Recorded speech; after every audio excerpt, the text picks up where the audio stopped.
Hello and welcome back to the Lionel Travel Podcast.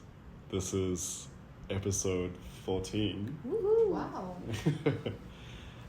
I'm here in Penang, Malaysia, and with me are two friends, one new and one old, I guess. You just called me old on the podcast. Wow, I'm glad I fall into the new category. Yeah, would you guys like to introduce yourselves? Alright. Hi, I'm Sara. I'm the old friend. I know Lionel through church. Oh, we met at church. Yeah. Yeah, that's the short version. Over to Suen. Hello everyone, I'm Suen and I'm the new friend. Yeah, I met Lionel through Sara and we just got to know each other 3 hours ago. Yeah. Nice. And so you guys are both Penang, quote unquote, locals. Born and raised. Yeah. Yep, me too. How was growing up here? It's pretty normal. Yeah. No, but normal is New Zealand different normal. Okay, I don't know how it's in New Zealand, right? Because I'm here all the way. Actually, I feel like you grew up different to me. How so? Did your mom work when you were growing up? Oh no, my mom was a housewife. Yeah. All along. So that's the difference. Oh, Your mom kind of like took care of you the whole time. My mom went to work 3 months after I was born. So you fended for yourself. Yeah. I went to a babysitter my entire childhood. Oh. Well, actually, I went to babysitter for like a few years. Because my mom was working for a bit, but she was constantly in and out because she was very protective of her child and all. So I think after a year, she decided to quit her job. Yeah. Yeah, but I was still with my babysitter for 3 to 4 years, I would say. Yeah. Then because it's hard answering like how it's growing up here because it's very. It's like, what are we comparing it to? Yeah, it's very subjective. Yeah. So, how about from an education standpoint? So schooling, because there is a very big stereotype about schooling in Asia being very aggressive and long hours. Yeah, like high pressure. Was that what you guys experienced? Kind of. Yeah. I think it also depended on the type of school you went to. Right. Yeah. Because like Chinese school has a ton more it's a lot more pressure in Chinese schools compared to compared to like we went to what we call just like a Malay school, which is just normal public school here. Yeah. And the only people that were pressuring us is our parents because they're Chinese. Okay. I mean, my parents don't. I guess it's just, I don't know, sense of responsibility. And people around us. Yeah. Nah, but my parents were always like, oh, I got like 98, like for example, I got 98 out of 100 for a test, and their question is, where did you lose the 2 marks?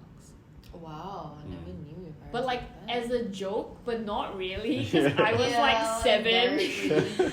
Like, what do you mean? I just lost the marks. Just get over it. I got an A. Just... Okay. How was it growing up in New Zealand compared to what we just told you? It was so chill, man. So chill. Yeah. Do you guys have like exams? Like. Yeah. We're not just so chill. Yeah. We're not just frolicking with sheep the entire time. So. Because Malaysian systems are changing, and I think they are getting rid of some of like important exams, like Really? PMR, SPM. Yeah. Really? Planning to. I didn't know that. Are they replacing it with something? No, like PMR, I think there's no more. But PMR wasn't really anything big.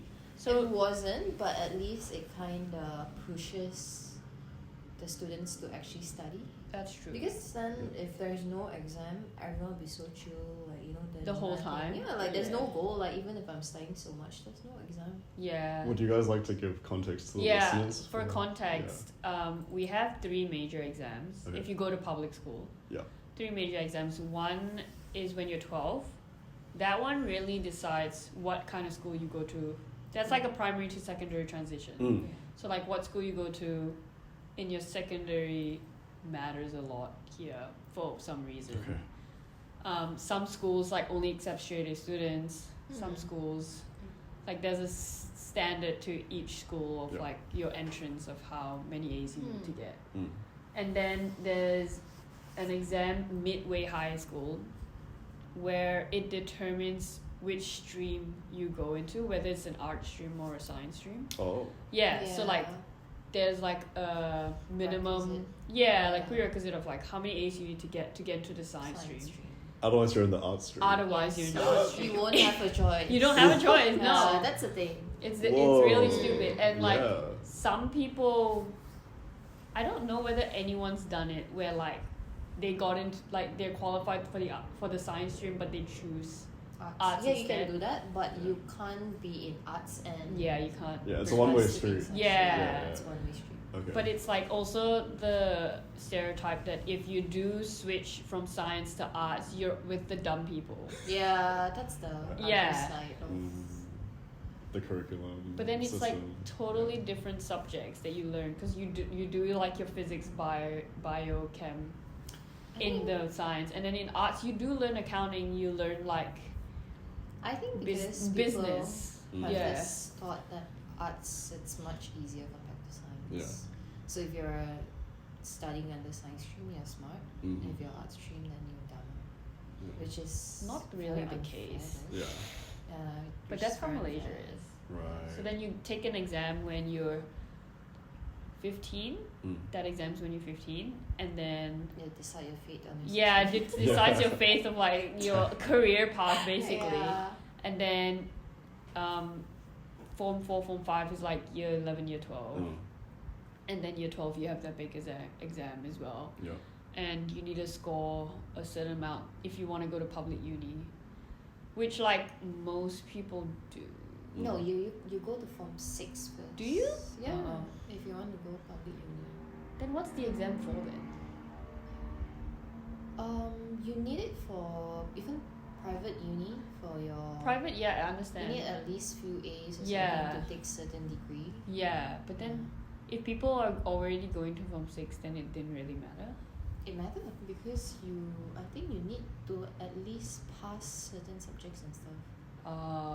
It matters. Yeah. And also it's similar to PMR. If you don't get these subjects A's, then you won't get into science.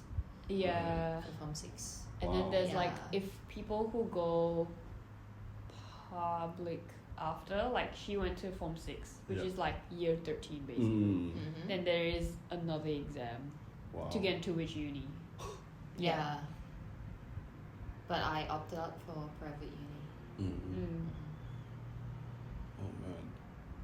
Yeah, that's really different. Well, for my schooling, beyond primary, so secondary and high school, I was in private school. And I guess then there was more pressure because it was a very academic focused school. Yeah, and you had to pay because private. Yeah. But I mean, primary school was literally frolicking around. There was nothing. Maybe that's why your parents were like, I think we need to send you to private school. He's having way too much fun. It's too chill. But then the high school exam curriculum of our school was Cambridge. Oh damn! A-levels. A-levels, yeah. That's shitty. So, but that's not the norm in New Zealand. So New Zealand has their own secondary / high school entrance exam. Yeah. It's called NCEA. Yeah. And for the longest time, it's just been a massive joke in the New Zealand community because it's so easy, and everyone can just like rack up. I think the highest grade is called an excellence. So if you're like half a brain, you can just rack up excellences. Okay, not to disparage my friends who didn't get excellences. Shout out to all the New Zealanders with less than half a brain. Okay, it might be a slight exaggeration, but yeah, so I think they've tried to improve the system, but I don't know currently because it's been so long. Yeah, and you don't really have anyone in that that's still studying, like, that you know of. So I don't know the state of education now, but still, it's nothing compared to Malaysia. How did you do for your A-levels? I What basically... subjects did you take? I took, I don't know about here, but in New Zealand, they call it the Asian 5. So it's maths and English, which are compulsory, and then the 3 sciences. Yeah. Right. How did I do? I pretty much got straight B's, I think. Nice. So I didn't excel. I played way too many games. But A-levels is so hard. Yeah. Yeah, so I mean it was fine, and it was enough for me to like get into uni or whatever. Yeah. But I definitely could have applied myself more. Yeah, fair. Yeah, my dad especially was not too happy with Really? those results. Yeah, because he knows what I'm capable of. Yeah, okay. Yeah. So you could have gone straight A's, but instead... I played Maple Story. Oh my god! Maple Story. Oh, that was such a good game.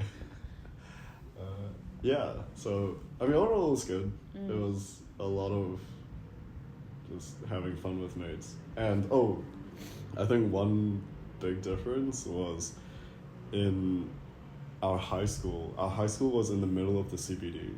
Nice. So, and our high school was known for being basically giving a lot of freedom to the students. So we didn't have uniform. So we wore mufti every day. And there are some, like you can't have your rules, skirt. yeah. There are certain rules, but Bikini system. for the most part, it's just wear whatever. You can dye your hair and all that kind of thing. And during breaks between classes and lunch breaks and whatnot, you're free to roam around the city. Oh. Yeah. So it's like uni. It's like they uni. treat it like uni. Yeah. That was the whole point, was just to prepare yourself for uni life. And it was also funny because our high school and the main uni in Auckland, which is Auckland Uni, they're about maybe 10-15 minutes walk from the main campus to the school. Yeah. So by the time I went to uni there, I already knew the area super well. Yeah. So it didn't feel like much of a shock. Yeah. Whereas I had some friends who came from outside of Auckland. Yeah. And they were just like, whoa, this is crazy. Like, they came from a small town. Yeah. So, yeah, no, it was good. Yeah. You know, I don't know. Growing up here was weird. Like when you think about like Australia and how much freedom they had. Like we had school and then tuition till freaking midnight. I had tuition till midnight. Yeah. Just to prepare for like the big exam, the year 12 exam. Yeah. Yeah. Not fun. It was fun actually. It was fun. But I skipped like half of year 12. I didn't go to school. I was at home sleeping. What? Cause I did so many like after school classes that like I felt like I wasn't learning anything in school. So in my head I'm like, why would I go to school when like I have to concentrate on like my after school classes? And I learn more. I'm like, there's no point in going to school, so I'll just focus on the after school classes where I learn more, and I'll just skip school. So I was going to school maybe like twice every week out of 5 days. What did your parents say? Nothing.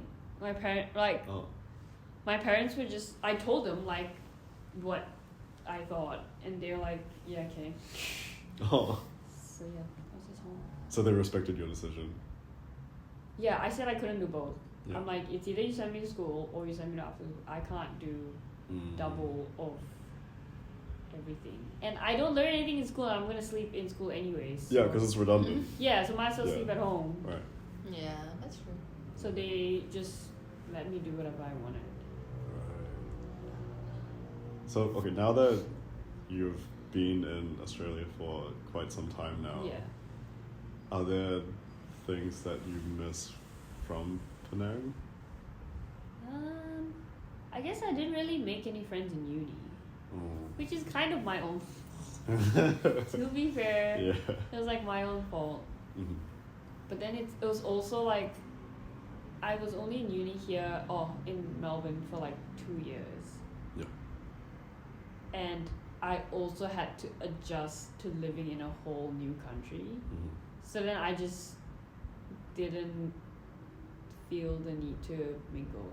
And like everyone in uni most of them were international students, which they will like leave anyways. So I was like, there's no point putting much effort in making friends with people who are going to leave. Yeah. So I just never really made any friends in uni.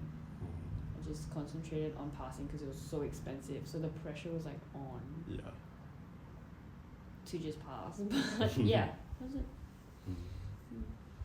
So you don't miss.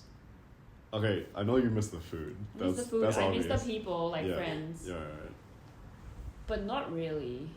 Like after earning AUD, like why would I want to? Yeah, that's like I've worked in Malaysia like for fun before. Like what, earning 5 ringgit, and I was not great. And you see the money there, and then you convert in your head, and I'm like, why would I ever want to work in Malaysia? The multiplier is crazy. Right? So insane. And because there's no such thing as minimum wage, well now there is minimum wage here, but at that time there wasn't any. And then you do the math in your head, and I'm like, I work 1 hour here, and that's how much someone earns in a week. Like that kind of thing. Yeah. It's just like, why would I even consider going? Like, yeah.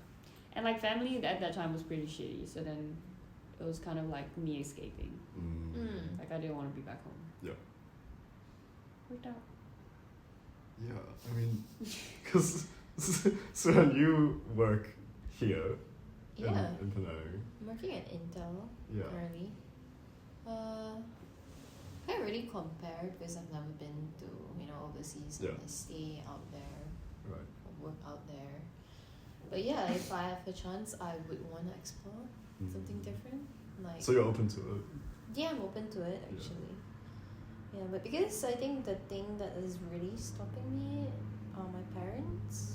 Like, because I'm the only child. So if I were to leave the country, there'll be no one else. yeah, they'll be like just down alone at this age. Yeah. So that's one of my main concerns. Do you feel like that's enough of a reason to hold you back, though? I would say yeah. Yeah. I feel trapped sometimes, but I mean I can't do anything. I think it's culture as well. Yeah. Like it's just part of like the way we were brought up, that like you have to look after your parents when they get older. So then we feel that sense of like obligation, because it's not only you. Like I was talking to like this other friend the other day, and he said the same thing.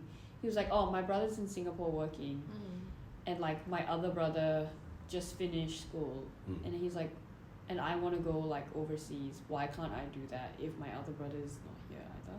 Yeah. But then if he leaves, and then his younger brother feels the need to stay, and he feels bad if his younger brother has to stay because he left.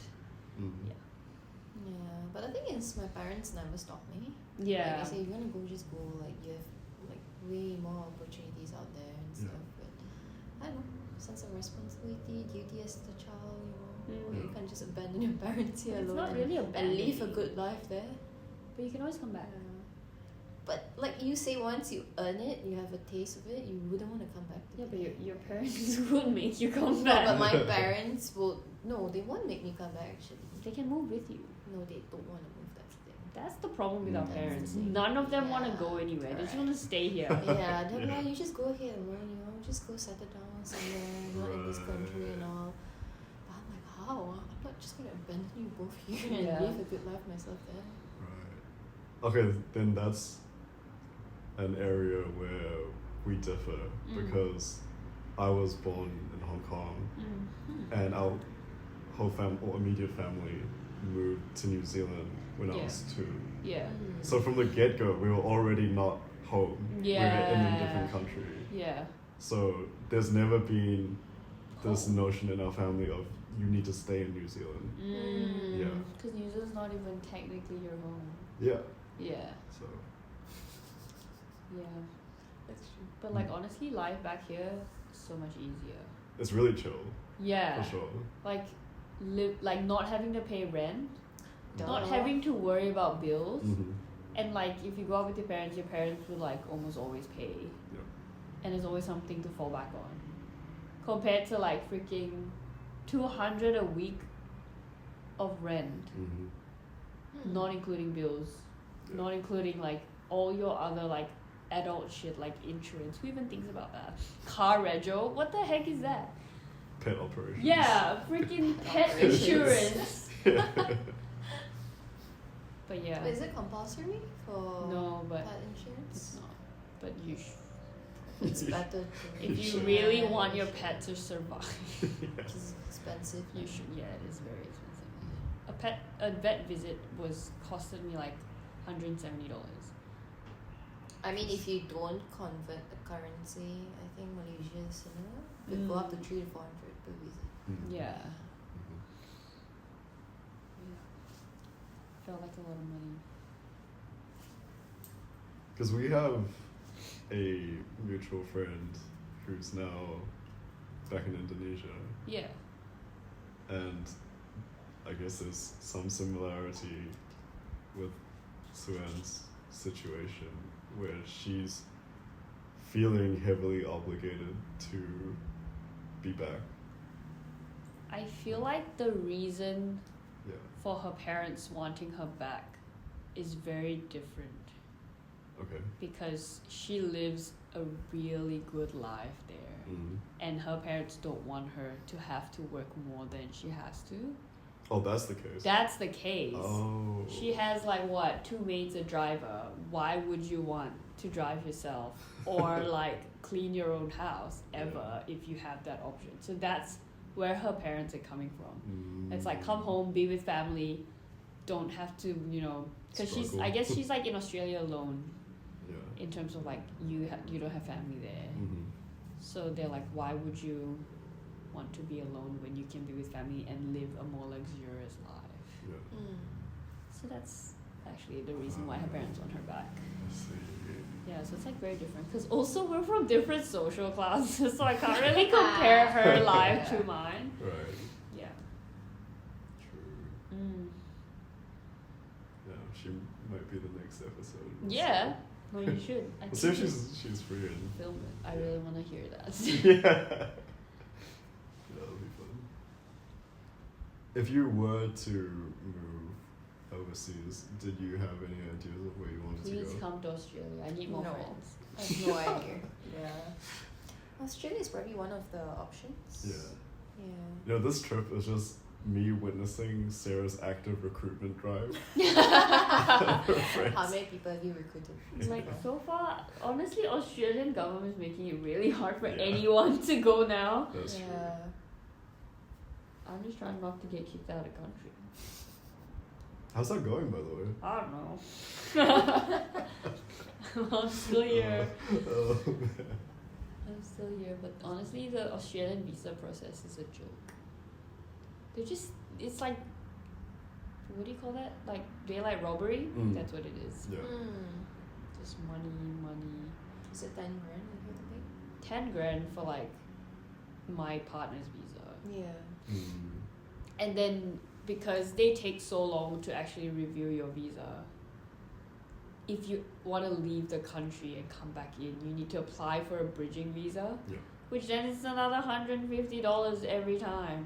Mm. So it's like, why are they stealing? Why am I still paying? Why do I want to live in this country? Yeah. Who knows? Yeah. Then okay, to contrast that, as a New Zealand citizen, going over to Australia is incredibly simple because as soon as you cross the border, you automatically activate this special class visa, which basically grants you the same rights as a permanent resident in Australia. Yeah, Australia and New Zealand are like besties. Yeah. Oh, I see. That's why there's this meme of New Zealand being the other state of Australia. I see. And Perth being not Australia. Being part of Indonesia. Yeah. Yeah. So I realized after being in the same youth group as Sara and a few of our other friends, because a lot of them are international and some have had to return back to their home countries because of visa problems. Yeah. And that's something that I didn't even have to think about. Yeah. Yeah. So that was like a real eye-opener. Yeah, it's not only you, like Australians in general, like if they don't have an international close friend, they would know nothing about this. They'd be like, what do you mean you pay 10 grand? Like, why would anyone pay 10 grand? Yeah. But yeah, it's hard. But some people also just gave up.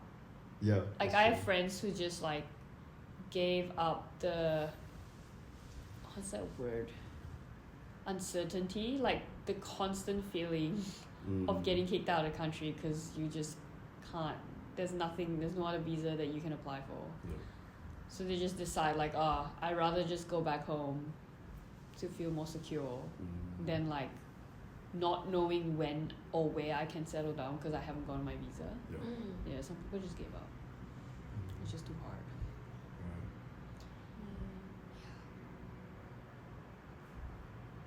Okay, then hypothetically, if the visa stuff doesn't work out, is that a possibility?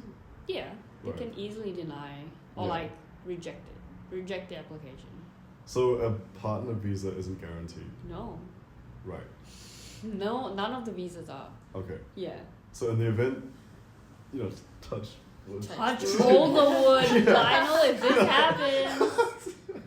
I don't I'm mean to gonna jinx. come back. I just want to walk Yeah, through no, it. Okay. 100. In the event that it doesn't go through, Yeah. then what would your plan be? Well, if they reject or deny your visa, Yeah. you can appeal. Okay. So I'm probably gonna obviously go down that road because I ain't paying another 10 grand for nothing. Right. But then if it still doesn't work, then you just mine's a partner's visa, so like I'm getting married sooner or later, so it's more like just getting married, moving in, that kind of thing. Yeah. And then you have to apply for it again. And you pay another 10 grand. Yeah. Damn, that's like. Because, like, whether you're married or not, the visa's the same. Like, the partner visa doesn't change. Oh, okay. So it's like, just because you're married doesn't mean you guaranteed one. Yeah. It's It's not a just- higher likelihood. Yeah, it is. Because it's like, you're registered with the government, blah, blah, blah. Yeah. Yeah, there's a lot of, like, weird requirements. And it's weird because coming from, like, an Asian background where you don't move in with your partner until you get married.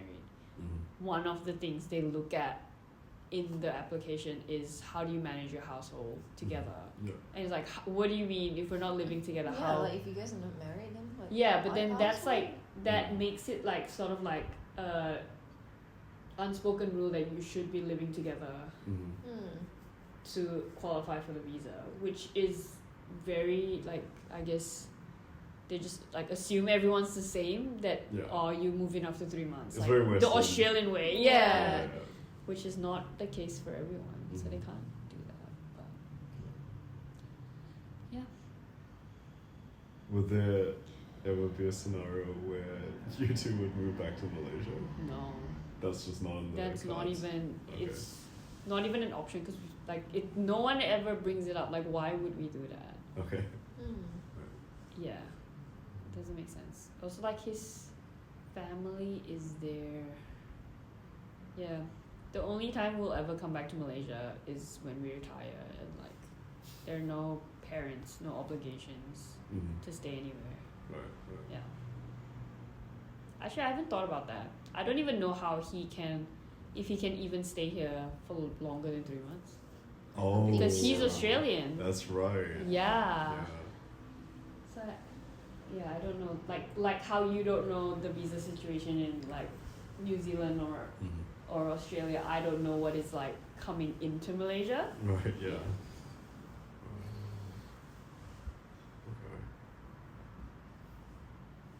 So, if it wasn't Australia, do you have like a place that you'd want to move to? Not really.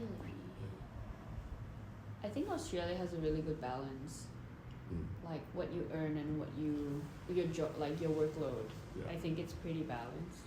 Mm-hmm. I wouldn't want to move to any Asian countries. Mm. Like even Singapore with like a strong currency, it's like a shit work-life balance. Mhm. Yeah. I think China is definitely out.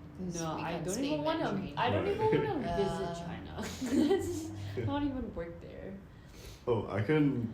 Okay, I talked about it in a previous episode, Yeah. but I went to China for 2 weeks, I think like a month and a half ago, and that was my first, I'd say, legit time going to China because I'd been to. Do you guys know much about the cities and? Not really. Okay. Hello. Well, there's a major city just across the border from Hong Kong to China called Shenzhen. Oh yeah. Oh, Yeah. Shenzhen. We know Okay. Shenzhen. Yeah, Yeah, okay. that I know. Yeah. So, a couple years ago, well, pre-COVID, I did a day trip with my family and some family friends Yeah. to Shenzhen, but that wasn't a good. Experience? No, it was a fine experience. Oh, okay. It wasn't a good representation of China as a Yeah. whole, Yeah. and so this time I did 2 weeks, going to Beijing, Xi'an, and Shanghai. And again, China's huge, so I didn't Yeah. go everywhere. Yeah. But it gave me a better taste of what it was like. Yeah. And I was really surprised because there's still this big divide where technologically they're super advanced. So all of the public transport systems are amazing. And they basically nowhere uses cash in China. They all use either Alipay or WePay.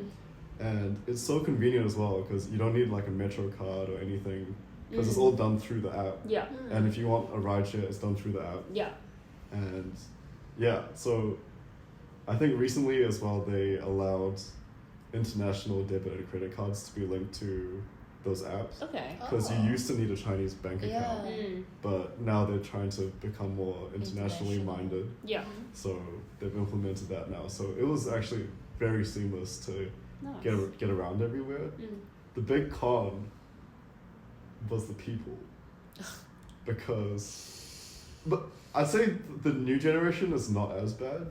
It's the boomers. Okay. Like Chinese boomers are the worst. Like in what way? So, first of all, especially the guy, I think the women don't as much, but all the guys chain smoke. And Oh, they yeah, and they smoke everywhere. And it's one thing that they don't stop smoking. It's like one after another. Yeah, it's literal chain smoking. Yeah. Like I've never seen that strong of a chain before. You know? Yeah. And even in a lot of the restaurants I went to, they're smoking indoors, and I'm just trying to enjoy my meal. That's disgusting. And like, how are they supposed to enjoy their meal? Because they're taking a bite, then they're taking a drag, and they're just alternating. Yeah. That's I was nasty. so triggered. It's man. nasty. Yeah. Like our friend, one of my friends, he was just telling us he visited China. Yeah. He's a smoker, Right. but when he went to China, he got so scared of smoking. Like he said, I've never in my life felt like so awful. Like when I see cigarette, I actually feel disgusted. Right.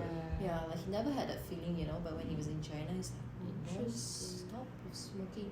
And for like China people, you can't reject them. Even if you don't smoke, you have to accept it and just go on to it. Oh, when they 'Cause if offer you a yeah, cigarette. yeah. Because if you reject, right, it's very very rude. Yeah. Yeah, it's to that extent. So I can understand what. I Lionel's wonder trying to say. what like created that culture of smoking in China. Stress. Okay, so also, tobacco is really cheap in China because they don't tax it much.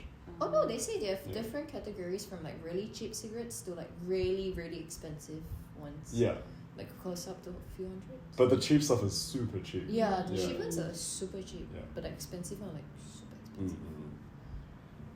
So you reckon if they increase the price, people would like smoke No, less? because they have like really cheap ones. You could easily get the cheap ones. But then if you increase the price in general of That's the cigarettes, thing though, because I think China has the largest middle class in the world, and these guys have enough money to afford tobacco even if it's more expensive. They'll shell out for it because they're all so addicted to smoking. Yeah. So then, like, if you were like president or like prime minister, like, what would you do, or what do you think would help reduce or like make this habit stop? I think it's gonna be difficult though, because It's China's tough. huge. Yeah. You can't control China people. I'm so sorry.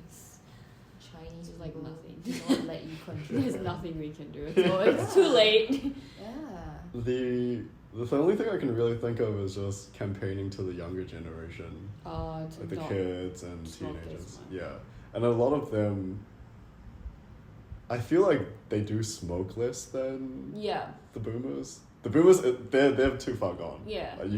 They're not gonna quit, man. They're gonna smoke to the you grave. can't ever stop them. Actually. Yeah. It's too late. But then there's also a follow-on to the smoking. So they smoke very heavily. Yeah. So their lungs are completely congested. Yeah. So they're hawking loogies like no tomorrow. And I think I counted, there were like 5 separate occasions where like it went on my shoes. Oh! Yeah. No. Because they don't really pay attention to where on your they're... shoes. Yeah. So I had to wash it off. Oh, Yeah. disgusting. See, this is why I don't want to go to China. I mean, that's fair. Okay, so also in the pros, I need to try and keep a... Too late. Balance. No, yeah. Too late. You started out with the nasty part. I can't get rid of that. It's annoying. The food is extremely good. Yeah, like everywhere you go, there will be food that's good. Yeah. Yeah. But it's just if you want authentic Chinese food. Yeah. And okay, so me personally, I love noodles, especially handmade noodles. And in Xi'an, they do it so well, like the western part of China, because they also have a lot of influence from the Silk Road, so they have access to spices. Yeah. So then the cumin lamb skewers there are also incredible. So yeah, that was the best food that I had by far. And also seeing things like the Terracotta Warriors, the Great Wall, yeah, those are like pretty significant, and we are like ethnically Chinese. Yeah. So there's Our ancestors were probably one of the slaves. something like that. So yeah, no, I felt it was a worthwhile experience, but I think it will definitely be better in another 20 years. Yeah, like 15, 20 years. It's so like it's crazy because there's so many people in China, and if they're that heavy of a smoker, how are they not dead yet? Because China is huge. Yeah, but like if everyone chain smokes, everyone would die early. Yeah, but okay, I think I may be misquoting here, but the last study that I saw was a pack-a-day smoker on average loses 15 years of their lives. So if you're looking at a average death for males and females to be like 82, then if you subtract 15 off of that, a lot of them are there. Are almost there. Yeah. You're at the end. Yeah, sayonara. So yeah, I don't think it'll be too much longer before all that, lung cancer, chronic, to get to them. pulmonary disease. But wait, how do you communicate to them in English? Can you speak Mandarin or Cantonese? I can speak Canto. My Mandarin is not great. I did do like a bit of Mandarin in school. Ah, okay. And I can order stuff from a menu. Oh, you can read. A little bit. Just like point and show your finger. just one. The easiest thing is if you go to a restaurant and it has pictures. Yeah. You can just point at that. And also the Chinese version of Google is called Baidu. And they have a translation app, which is really good. Yeah. Because it can even take slang and stuff. Yeah, like it knows that stuff. Yeah. Oh. Yeah.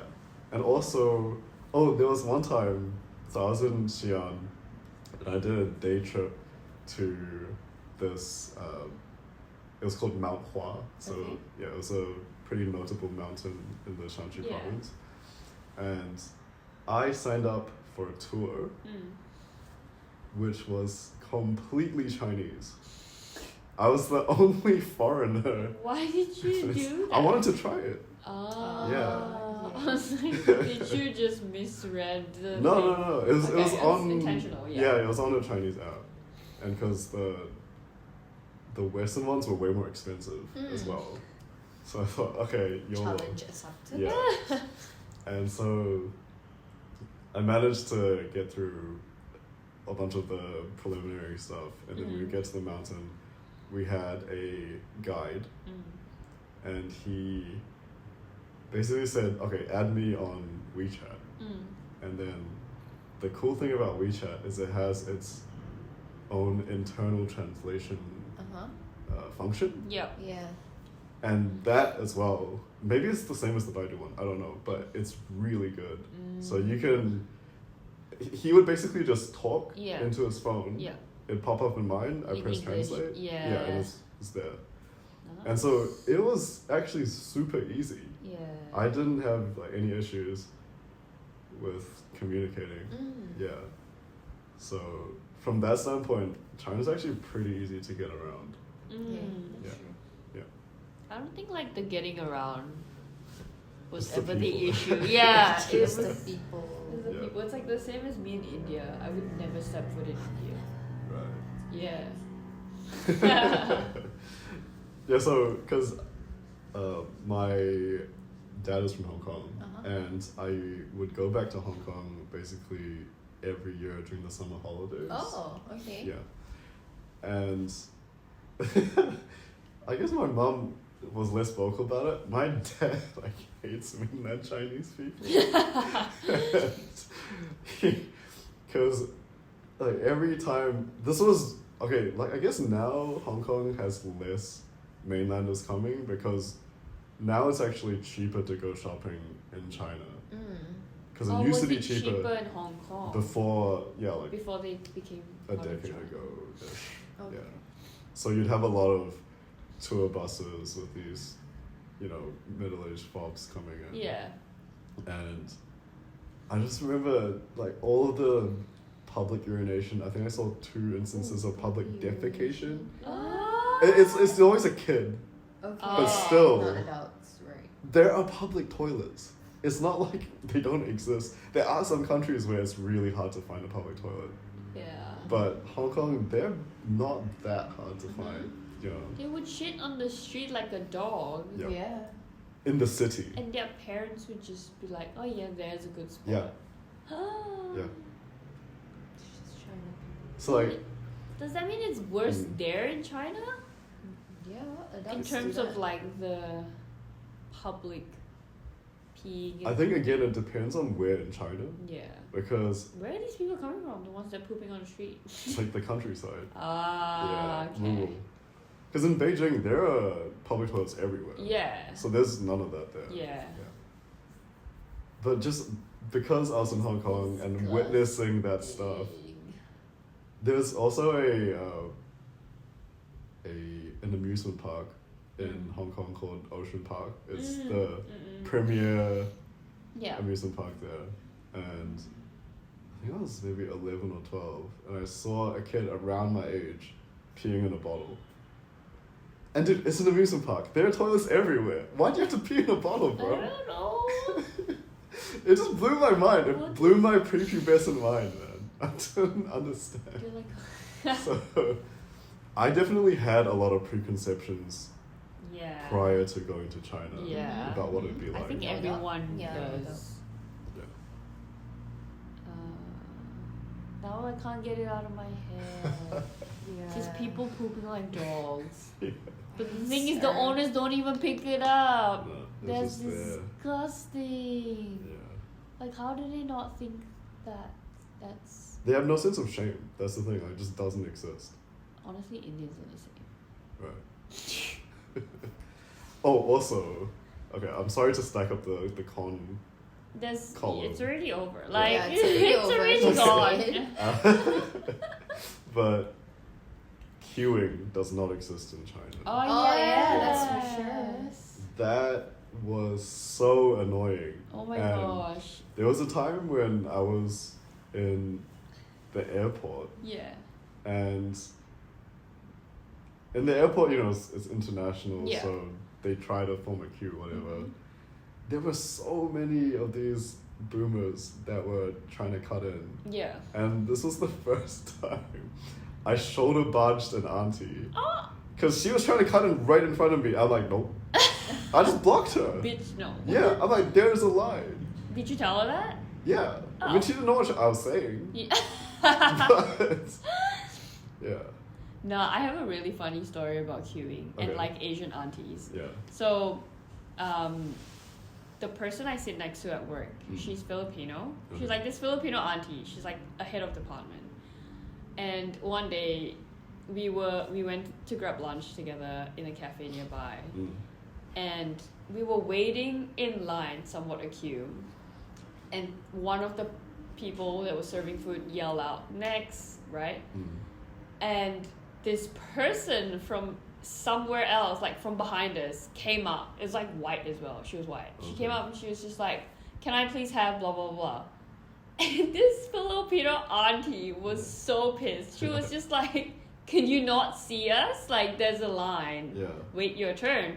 And then she tried to defend herself with like, "Oh, she just called next and no one was answering, so I answered." Yeah. And it's still like, do you not see the line? Mm-hmm. So then she proceeds to tell me a even pettier story about herself. Okay. And it was honestly the funniest thing I've ever heard. Okay, she was at Dandenong Market. Yeah. Christmas Eve, right? Everyone's buying everything just because Christmas, nothing opens in Australia. Yeah. Like, nothing's open in Australia, like, on Christmas. So everyone's in the market buying what they're gonna make for Christmas dinner. Yeah. So she was at a fishmonger, queuing up, and the queue was insane, right? Queuing up, waiting for her turn. When suddenly, she was like almost her turn, she was like next. An Asian auntie just cuts in front of her and goes in like Chinese or whatever, "I want that one," like the fish, points to the fish. And then she gets mad because she was just like, "The line is so long, we've waited an hour, like get back into line," in English obviously. And this Ching Chong auntie was just Ching Chonging, right? She was just like, blah blah blah, blah blah blah. Anyways, the fishmonger sees this happen because it happened right in front of him. Okay. So he ignores the Chinese auntie, and she asks like the Filipino auntie like, "Oh, what do you want?" This Filipino auntie was so petty. She's like, "I want that fish." The fish that the Chinese lady wanted. Yeah. She's like, and in front of her as well. And she got so pissed. And she started ching-chonging again. And I was like, oh my gosh. Wow. I was like, at Dandenong Market, you would have died. Like, what do you mean? She was like, yeah, I wasn't even gonna cook that fish. Like, that was an expensive fish. Like, I wasn't even gonna buy fish. But you know what? Fuck that fish. I'll buy that fish. Oh. I died. I was like, that was the best story That's great. I've heard. But yeah, I think they're just like, it's just their culture to not queue. Yeah, so I learned a bit about the context of it through one of the tour guides that I was with. So if you turn back time to when China was going through immense famine, there was an extreme lack of resources, especially food. So what the government would do was they would give handouts at certain stations in towns. And at that time, everyone's starving. So what is a queue? I'm trying to live. No, I get that. But that was like... No, exactly. That mentality never left, even though now you have this huge middle class where everyone has way more than enough money to survive. They just never let go of this poverty mindset.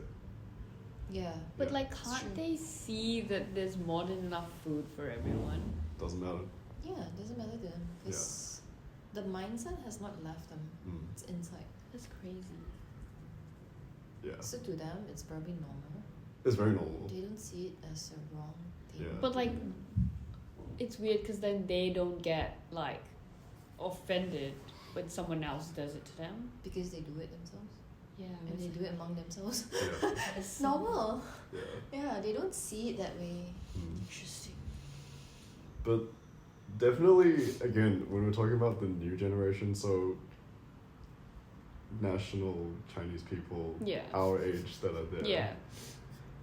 So they're a lot more internationally minded. A lot of them are on VPNs on like Instagram and whatever. Yeah. Mm. So they see what's going on outside. Yeah. Right. And they would queue, they would do all this stuff. Mm. It's just the boomers, man. They just need to go. they're a scourge, honestly. They need to go. Yeah. But yeah, okay, then switching to India. Yeah. Because for context, I was there for Oh, you just were over a there week. too? Yeah. Wow. Which part of India? So I went to 4 places. Calcutta. Where? So I started in Delhi, Oh, Delhi. Yeah. Okay. then went to Jaipur, which is it's a really like picturesque pink. It's also pink. City. Okay. Yeah, that's what it's known for. And then we spent one night in a rural town. Okay. Yeah, and then the last one was Agra, where the Taj Mahal is. Mm. Yeah. And during that time, it was kind of the opposite of China, where the people more or less were pretty nice, Yeah. and I never had a bad interaction with the locals. Mm. Mm-hmm. But then the infrastructure is terrible, Yeah. especially the traffic. Yeah. Is Oh, right. dude, nothing is gonna top India. That's bad. Period. That's I was in fair. Vietnam, scooters, whatever. It's fine. It's fine. At least there's some There's sort no of order cows. to it, right? Mm-hmm. You can just walk. Just don't worry about the scooters and whatever. They will weave around you. Yeah. Just be confident. Don't Just walk stop. straight. Yeah. Because if you stop, then that's when they'll hit you. Yeah. So just walk Are consistently. you talking about in Vietnam? Vietnam. In Vietnam? Okay. Yeah. But in then India, If you don't stop or you stop, you'll be dead. you just can't cross the road. You just stand there forever. You need like a riot shield Yeah. or something. Because the thing is with India, it's not just scooters. You have every mode of transportation. So you have like buses, right? Including the most? cows. Yeah, Cows, so Yeah. there's minibuses, big buses, scooters, tuk-tuks, or tuk-tuks. Yeah. There are people riding camels. Camels? Yeah. On the road? On the road. Okay. And then, That's so cool. like Sarah said, So there weird. are a lot of cows. And because cows are sacred to Cow Indian dung. culture, You can't hurt it. So you have like cow dungs you everywhere. can't move them. Yeah, you So can't. they're just chilling on a highway. They don't give 2 craps, man. And nobody chased them away? You You can't. can't. Like you It's don't forbidden. kill it, You're a like god. just move Yeah. it like You can't move it.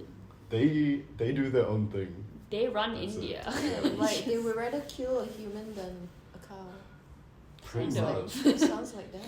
Yeah. And so I did an episode in India with one of my tour mates, and she actually told this story on the podcast, which I learned about it on the podcast. Oh, yeah. But okay, so we were in the rural town Yeah. overnight, and then we were headed to Agra to go see the Taj Mahal the following day. And so we had a minivan the entire time because our tour group was kind of small. It was only, including the tour leader, 8 of us. So we all fit in one minivan. And so we're going from a village to the city, but we have to pass through several other villages to reach the city.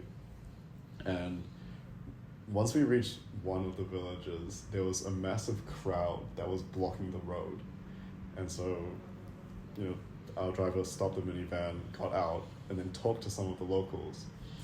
And after a few minutes, he came back said something in Hindi to our tour leader, and then our tour leader basically said, okay, so there's been an accident, we need to take a detour, so it'll be another extra hour and a half tacked onto our time. Yeah.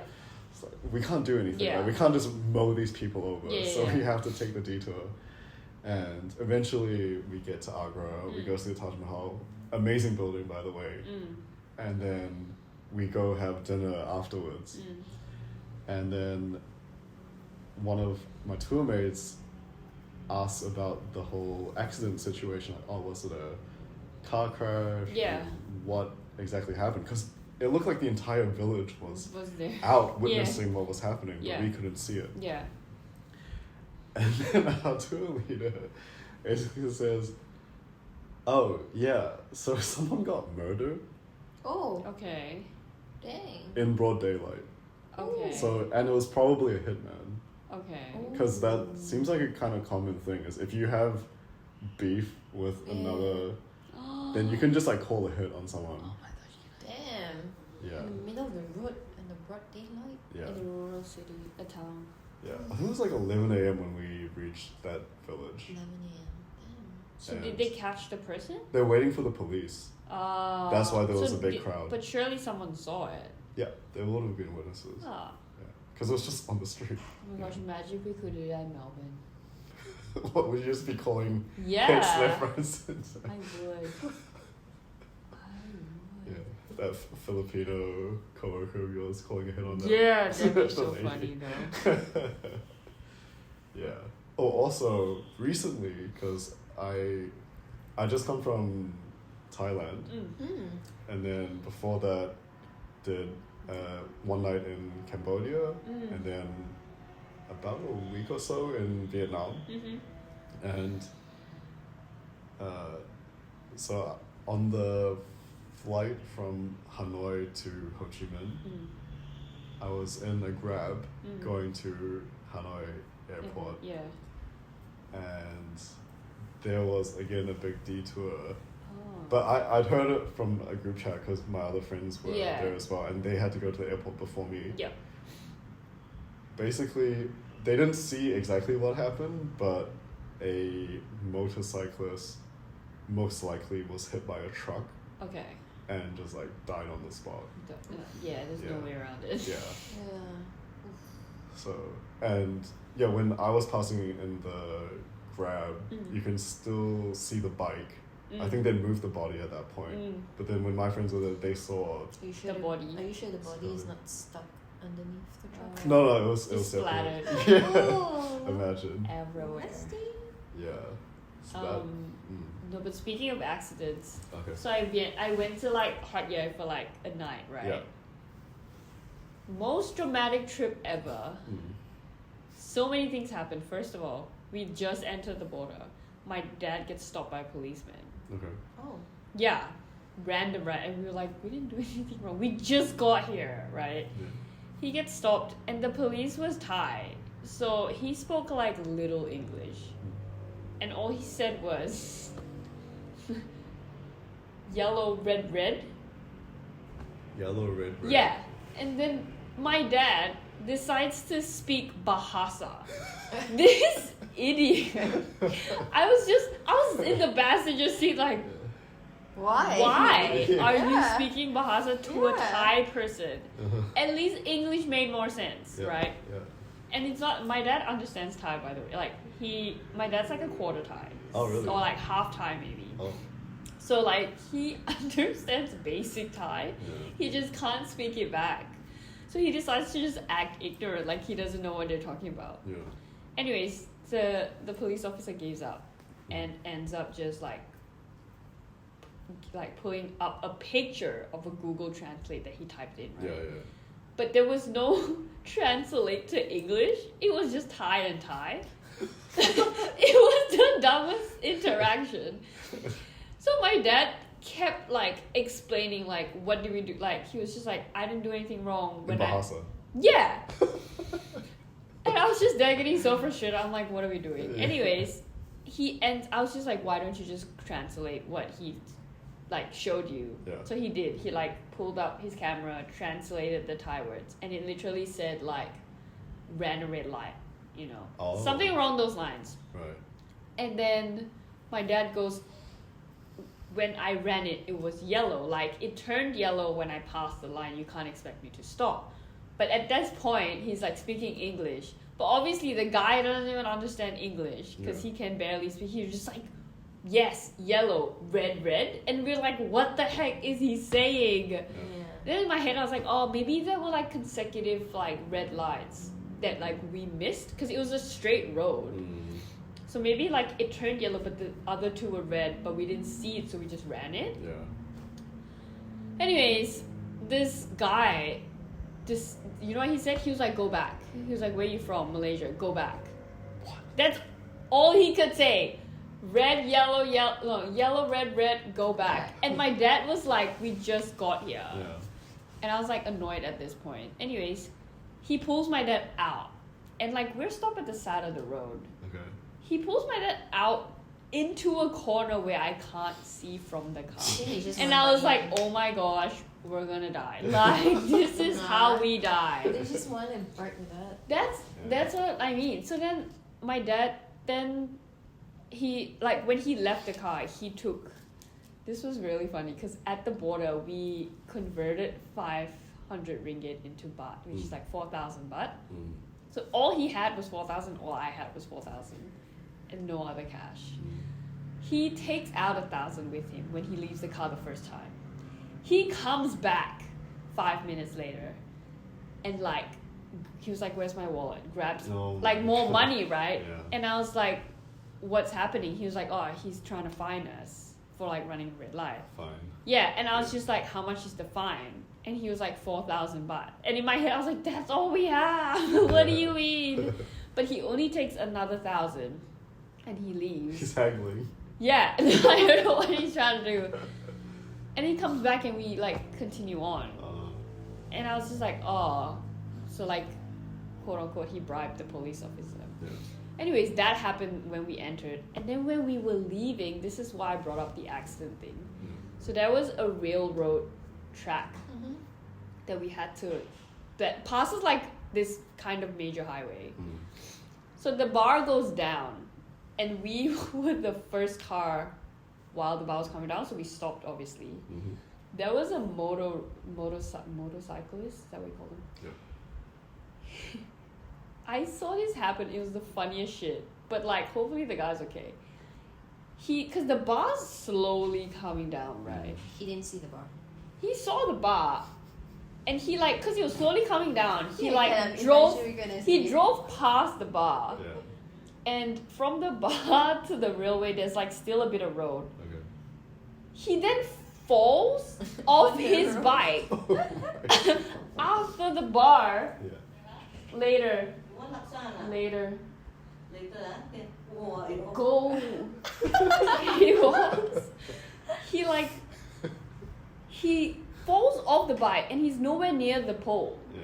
He just falls off, and this was like a cartoon because his like slippers just flew when he fell. Not the slipper. Yeah, and he fell like, and he's like kind of like trapped under his bike. Oh. So you Right? were laughing instead of helping him?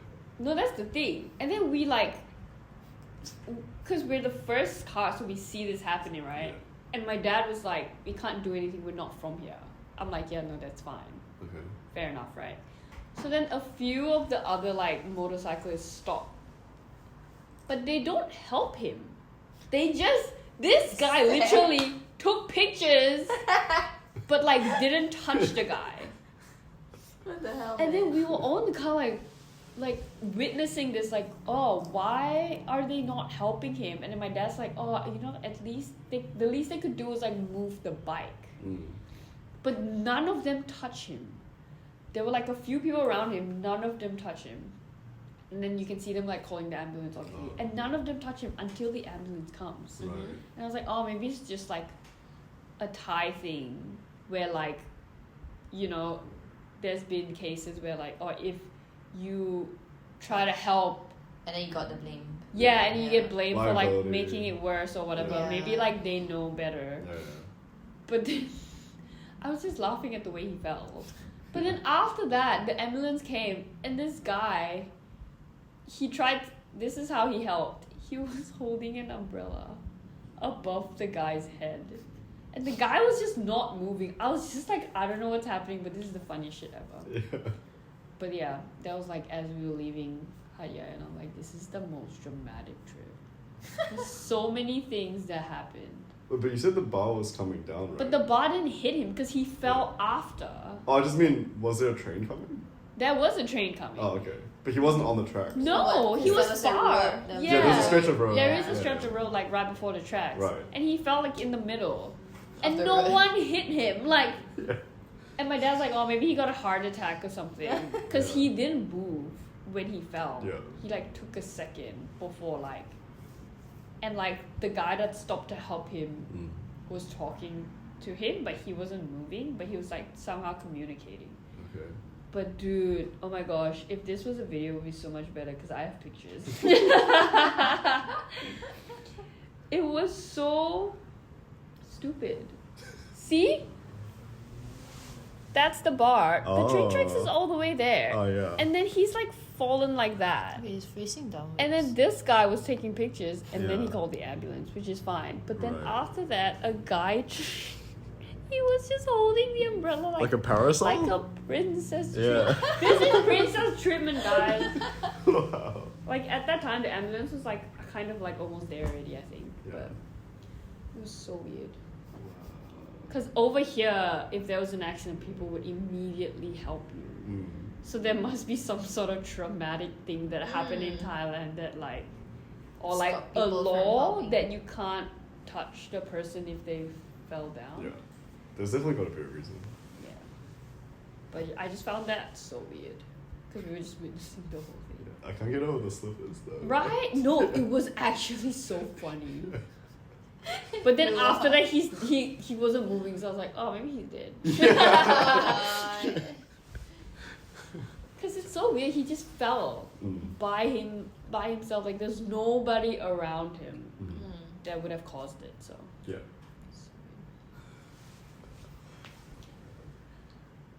yeah. So you mentioned you've been to a couple countries outside of Malaysia. One of them being Austria. Yeah, it was a short trip with my cousins. Okay. How was it? I mean, was that your first time in Europe? Yeah, it was my first time in Europe. Yeah. Yeah, I think one thing I love about Europe would be their sceneries there, but not so much of the people. You don't like the people? No, those that are okay, they are okay. Like because I went to France as well. Yeah. So France are really known to be racist.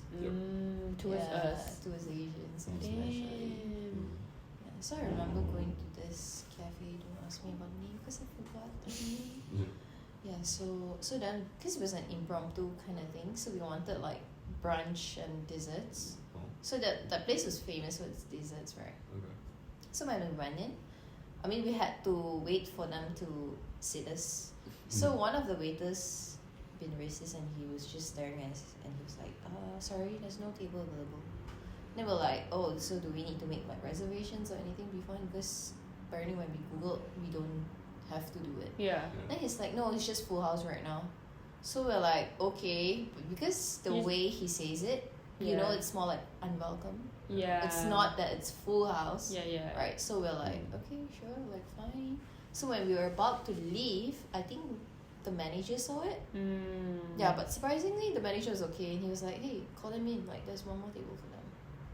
Yeah, so we're like, oh, so it's not full house then. Yeah. So the manager's like, no, like just come in, just Because come I in. guess There's business just is seat for you." business. Money's money, right? Yeah, but this waiter was just Racist. straight up racist. That's crazy. Yeah, and I'm like, I wonder why. okay. I don't know, for some reason they hate Asians. Do you know why? Not sure. Maybe because the Chinese were there. I think a lot of it's not even just directly Asian, it's just non-French people. Yeah, but I think Yeah. a lot of countries are pretty much racist. Even Japan. Towards Japan can be us. racist. Japan, they don't like foreigners. Chinese. They don't even care if you're Chinese, Asian, or whatever. Maybe because Chinese be pooping on their streets. Yeah, one thing I know is just She's everywhere, like and then everyone Chinese. hates us. I think most of the countries don't like China Chinese. Yeah, but then some people don't like differentiate like mainland China 'Cause to like if you all don't the other speak- Chinese people. Because if you don't speak, they won't know. Mm. And it's unless you speak or you tell them like, oh, I'm from this country. Like, unless then they're like, educated, oh, so they this is won't not know. like China people. They don't care if you're educated or not.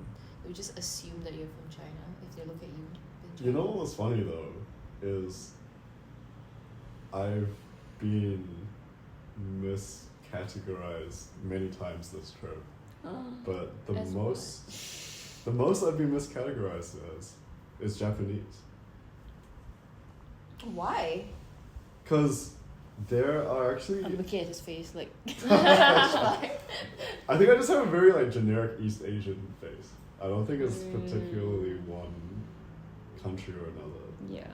But yeah, so I'm pretty sure the reason why is there are a lot of Japanese male backpackers that go around to like random places.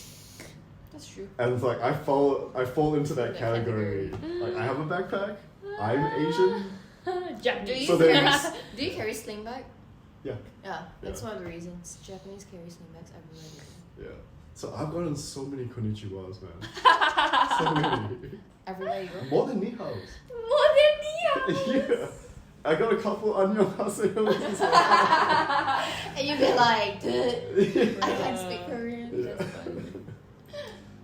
And then, when I was in Oman, they thought I was Filipino because there are a lot of Filipinos in the Arab nations. Yeah. I mean, like your skin color is kind of. Yeah, I'm pretty dark now. Filipino. Yeah. But there's one thing that I don't really like is, even in Penang itself, like when they see you're Chinese, they will just assume that you can speak Mandarin. Yeah, true. And you'll be like...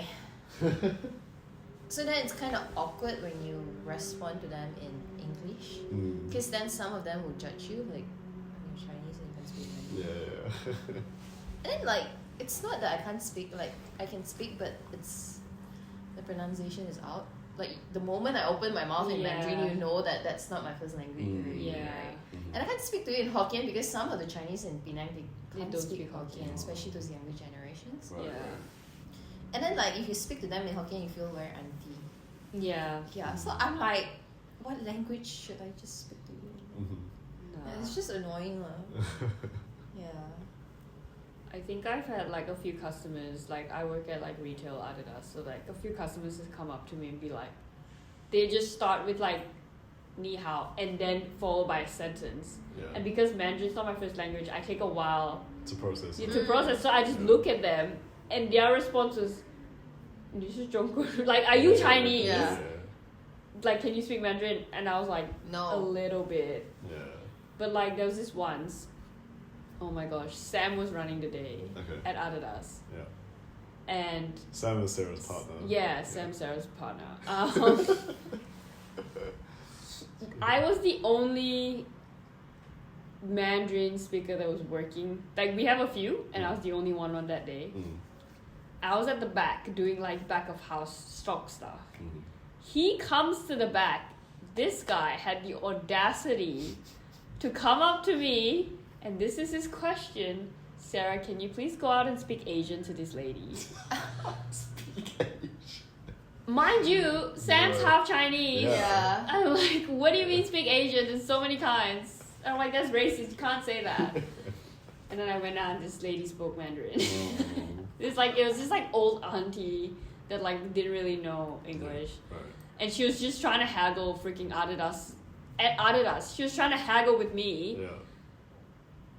And the way she haggled was like as if she was really at like a market. Because I was just like, you know, your total's like 32, for example. And she was like, all right, 30 and we'll call it a day. I'm like, I don't make up these prices. Yeah. What do you mean? And I was just like, sorry, I can't. Yeah. She was like, yes, you can. I'm like, no, I can't. I literally can't. And like, I don't...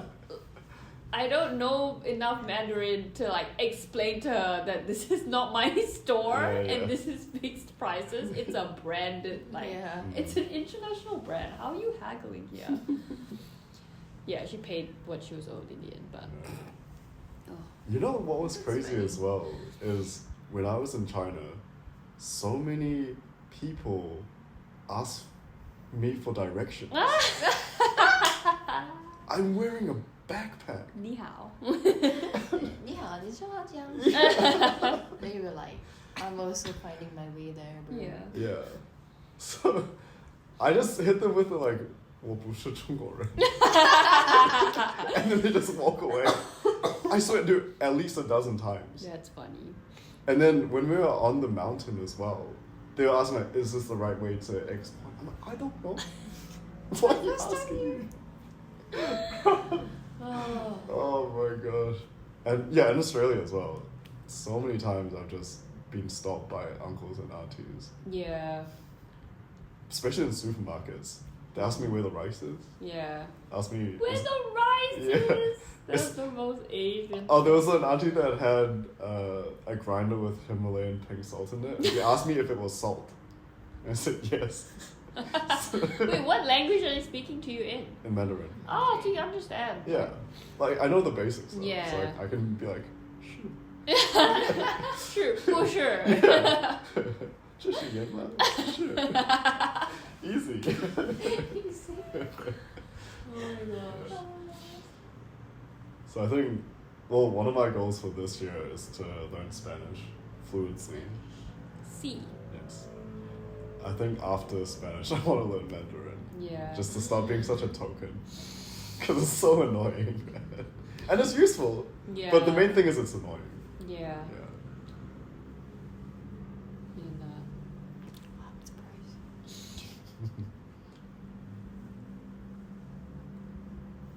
Well, okay, then minus the racism in Europe. how was it? Yeah. I mean, where, apart from France and Austria, did you go anywhere else? Budapest? I went to Hungary. Yeah, Yeah, Hungary. yeah. How's that? It was really a short trip over there. Okay. I think I prefer the mountainside, Salzburg area. And it was really cool. Okay. It's so pretty. Like, if I were to retire, I think I'll move to places like Europe. Can you do that? I mean, I don't know if you Illegally? can do it, but if I have a choice, Yeah. that's what I would do, man. Just wake up to the scenery, away from this hustle and bustle. So you just listen to the cows. The cows go good. No, like you India. rarely see like in India's the place. movies where you see like a huge farm, Yeah. a farmhouse, which is just like huge from your window or from a balcony. Damn, with a cup of coffee, that's all I need for a retired life. Dreaming about retirement at the age of 30. I mean, why not, right? That's It's what I'm only doing. 35 years away from now. Is it? No, 55? I don't know. That's like the minimum, right? Damn. But then coming back to, well, your other friend Christina, because we were having a discussion, well, yesterday and a bit today. Christina, oh, you mean American? Can you remember? Yeah, sorry. Yeah. Okay. Yes. Yeah, her biggest complaint is the strength of the ringgit. The strength of the ringgit. Yeah, as a currency is very weak. Mm. And so going overseas is way harder Yeah. as a Malaysian Malaysian. local. Yeah. Mm. Yeah. So, and Europe is so expensive. So Yeah. expensive. Technically, any country is so expensive for us as Malaysians. Right. Our currency, or what Christina said, it's so weak. But that's on purpose, right? Like the government has purposely made it weak so that you guys have. Nowhere to go. Yeah. Is it on purpose? I'm not too sure I though. feel like the government just fucked it up. Yeah. Like, Well, it's just accidentally. incompetency. Yeah, no, it is Incompetency. incompetency. Oh, okay. I I don't think read they're somewhere. smart enough to purposely do this. I just remember reading somewhere that it makes a lot of sense because they want to retain their population. Yeah. And their workforce. So they make the cost of living very affordable. But then they make it so that moving would be a challenge. Yeah. Nothing is affordable in Malaysia actually. It's so expensive. It's getting worse. It's so expensive. Oh. Yeah, so I don't think That's their plan. Yeah, I don't think that's the plan. I feel like it's still like affordability wise, it's still cheaper. Yeah. Or it's still more affordable here. Yeah. Compared to Australia. Compared to Food Australia. is so cheap here. Yeah, so like even though the price of like, for example, nasi lemak went up from like 1 ringgit to 5 ringgit or to 10 ringgit, it's still not, you can't compare it to like a meal in Australia. It'd be $20. Yeah, $20 is like an average Which would be roughly 60 ringgit. of what you pay. Yeah. So then like even if you don't convert, it's cheaper to live here than in Australia. Yeah, like work-life balance is shit, but like, Yeah, does that apply to your job currently? My job? Yeah, the work-life balance. Yeah, definitely. I mean, Intel is known for work-life balance. I would say based on your team, like which team you're in. For my team, it's so far still okay. Yeah. because she works still from manage. home.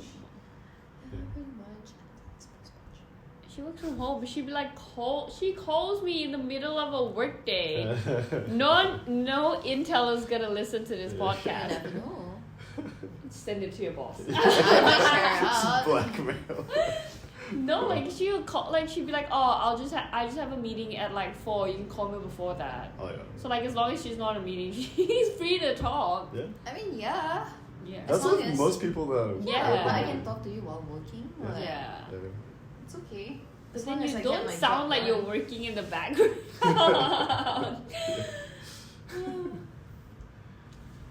It's the keyboard cat, Jeff? Mm. Yeah. That was me for a lot of my working Yeah. hours.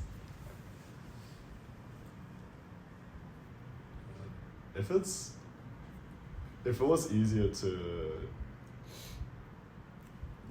get around, do you have like a place that's on the top of your list of where you want to travel to?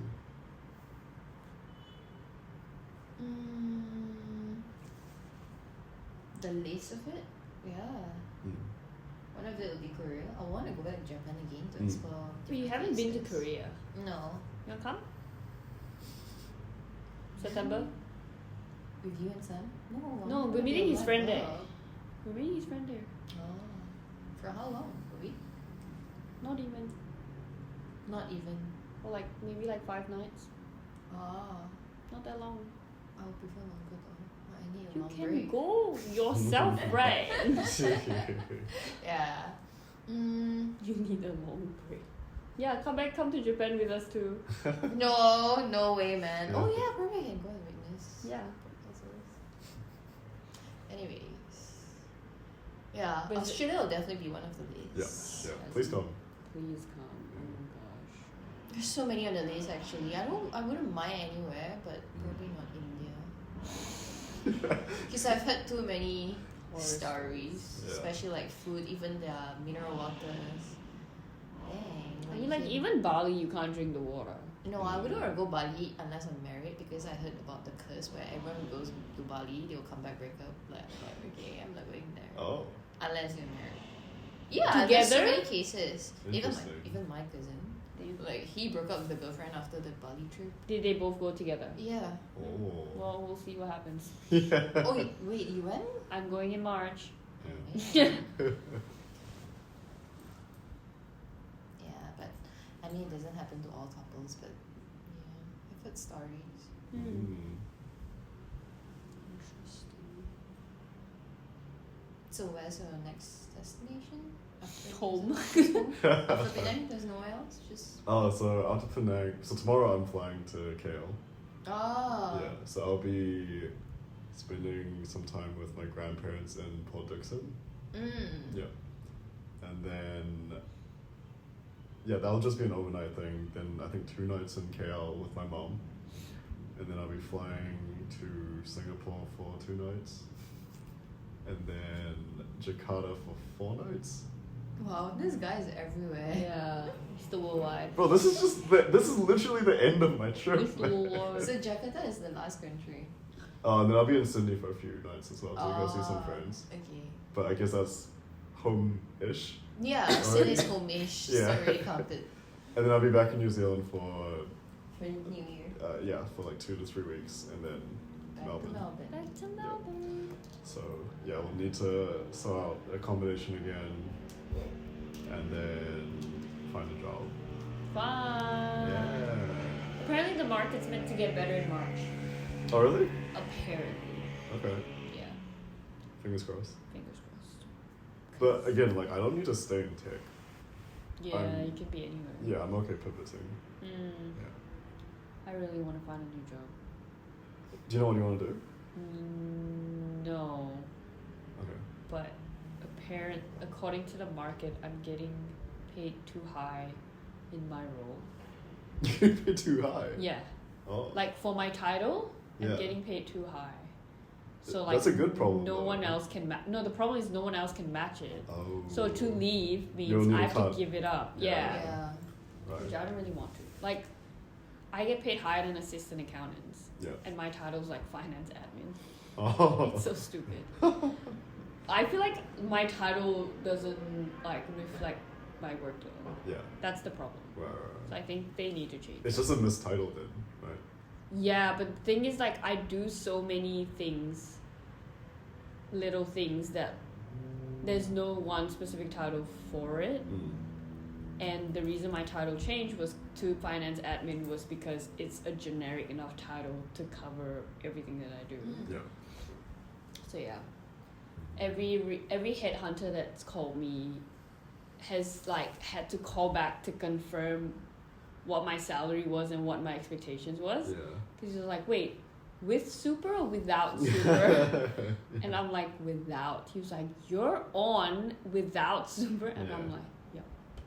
Match that, please. Yeah. And then you get ghosted. Yeah, I get ghosted. Oh my Yeah. gosh, yes. I hate recruiters. I could see that, yeah. I hate it so much. They're just like, I'll get back to you. Never does. Never. But yeah, hopefully I can I really want to just climb in my company if they're going to keep increasing pays like that. But I just hate the head of finance at the moment. The person. Yeah. He's just a shit person. Can you expand? No. No. I signed an NDA. He's like, I don't know how to explain. He's not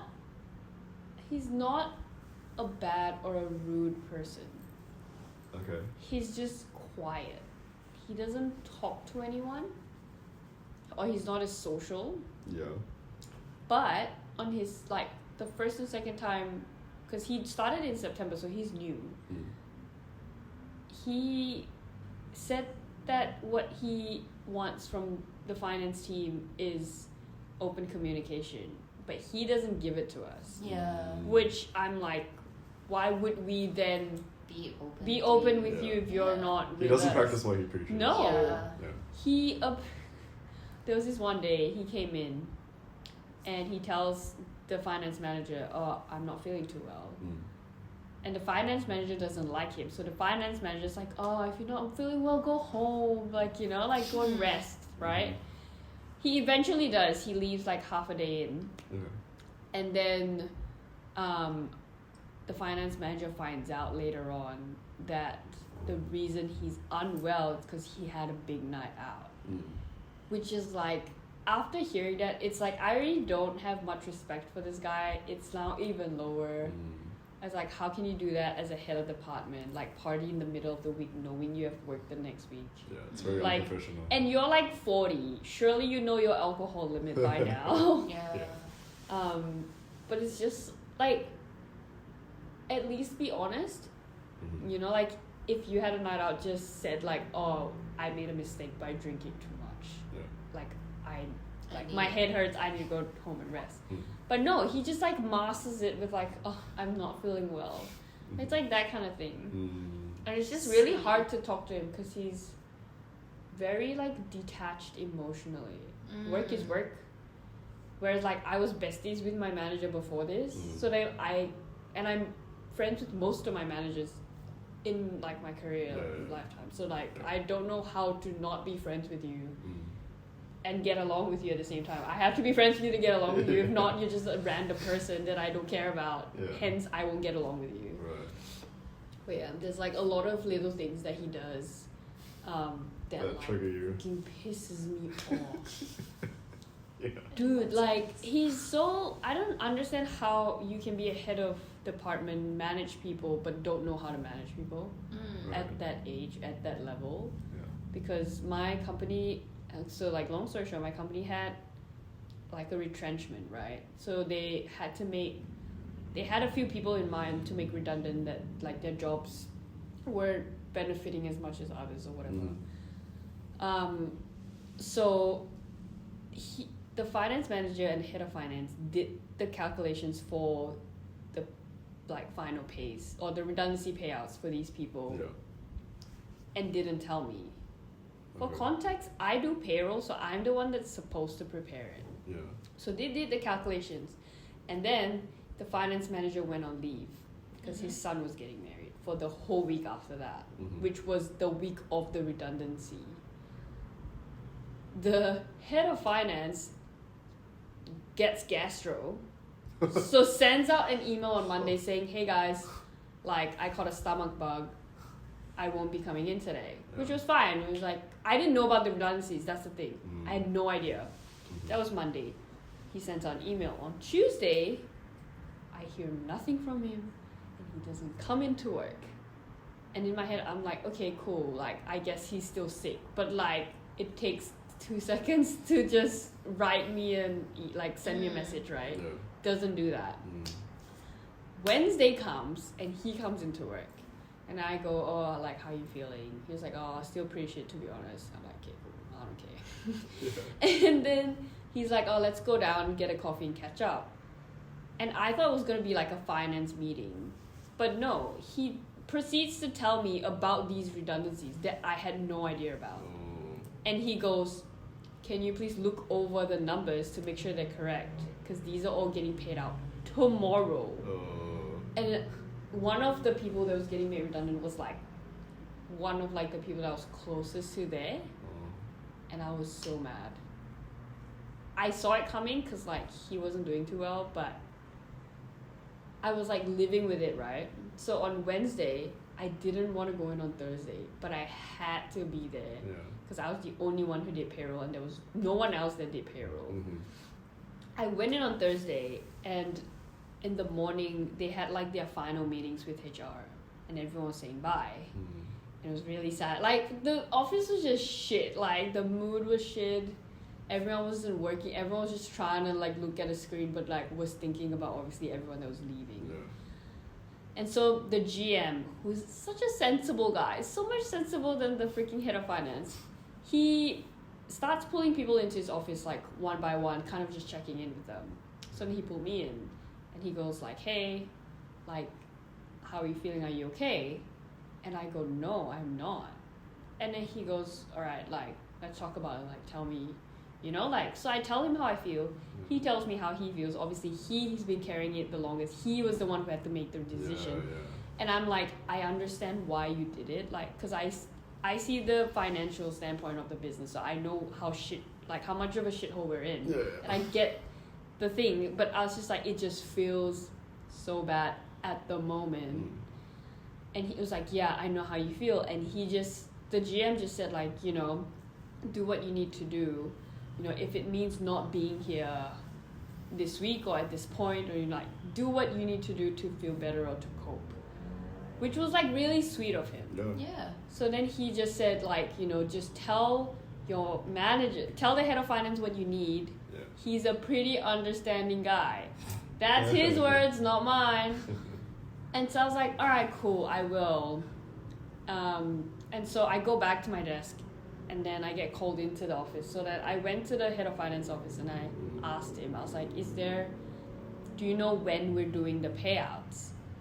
And he goes, no, I'm not sure. Why? What time do you have to leave? He asked me that. And I was like, well, as soon as possible. I just, like, the vibe here just ain't it. Like, you know? He was like, oh no, what's wrong? And I'm like, bitch, what do you mean what's wrong? People are getting let go and you're asking me what's wrong? Yeah.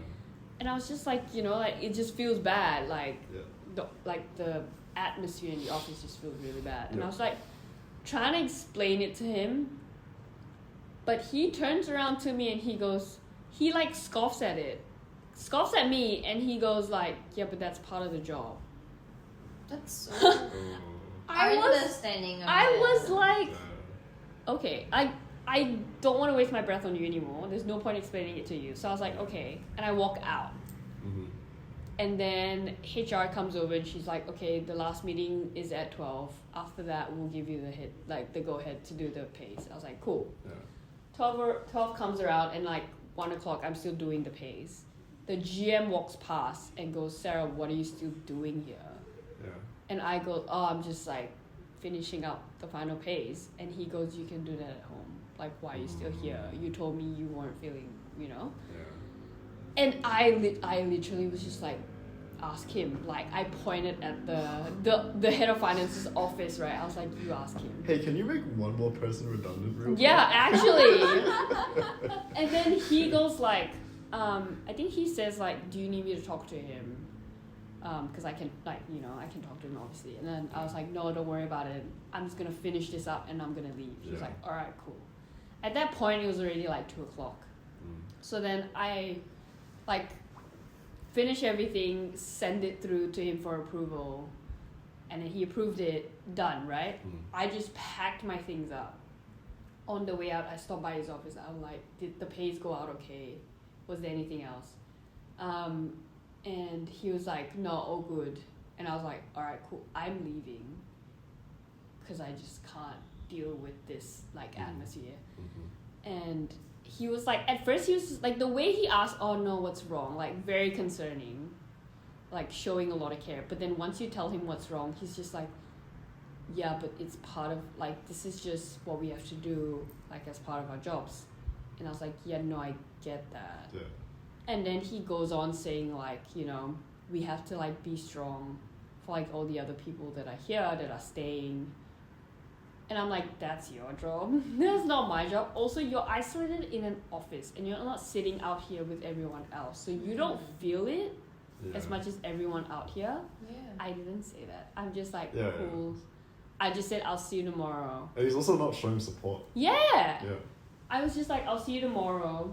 Yeah. Because he ended the sentence with, but if you have to leave, like, you can leave. I'm like, I'm not even asking for permission. I'm leaving. Yeah. I'm just telling you out of courtesy. Yeah, because the that I GM already am. said you can leave. Yeah. Right, yeah. And so, because he said, like, oh, we have to be strong for, like, the people that are still here and, like, blah, blah, blah. I just said, like, cool, see you tomorrow. He didn't show up the next day. He just called in sick the next day, like, fuck Yeah. he can deal with this. But yeah, like, that kind of thing, I'm like, oh my gosh. How are you a manager when you can't manage people? That's true. It's like the same thing as, like, how are some people teachers when they don't know how to teach? Yep. Or parents when they can't parent. Like, how? I don't understand. Anyways, that's just human things. Human things. Don't fall off the bed. Yeah. Cool. Well, is there anything else you guys? Thanks for listening, guys. Yeah. Yeah. Other than any final words or I don't know, advice or things for the listeners.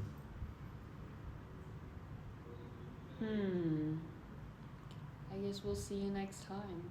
Yeah. More to come. Sounds good. All right. Please don't forget to like, subscribe, and share. Thanks for the plug. Very appreciated. All right. Well, I guess we'll wrap things up there. Thank you guys so much for You're welcome. being on the podcast. Thank you for having us too. Cool. And then on that note, until next time. Bye.